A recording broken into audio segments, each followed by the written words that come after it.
بسم الله الرحمن الرحيم. إنا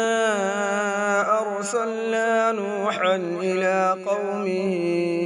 أن أنذر قومك من قبل أن يأتيهم عذاب أليم. قال يا قوم إني لكم نذير مبين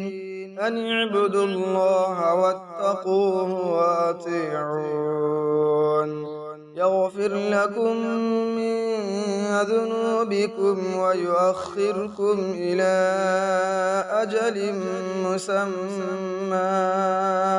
إن أجل الله إذا جاء لا يؤخر لو كنتم تعلمون.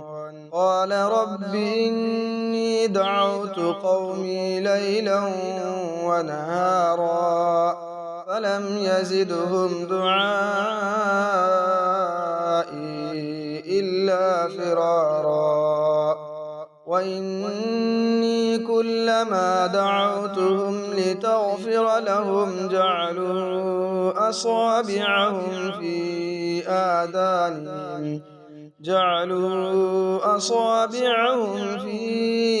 آذانهم واستغشوا ثيابهم وأصروا واستكبروا استكبارا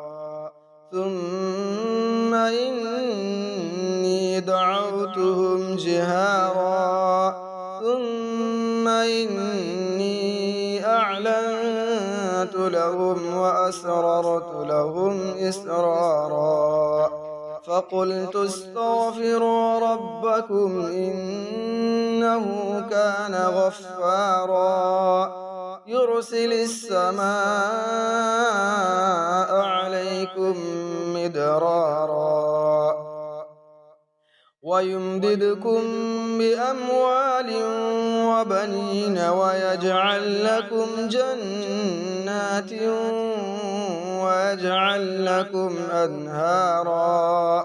ما لكم لا ترجون لله وقارا وقد خلقكم أطوارا ألم تروا كيف خلق الله 7 سماوات طباقا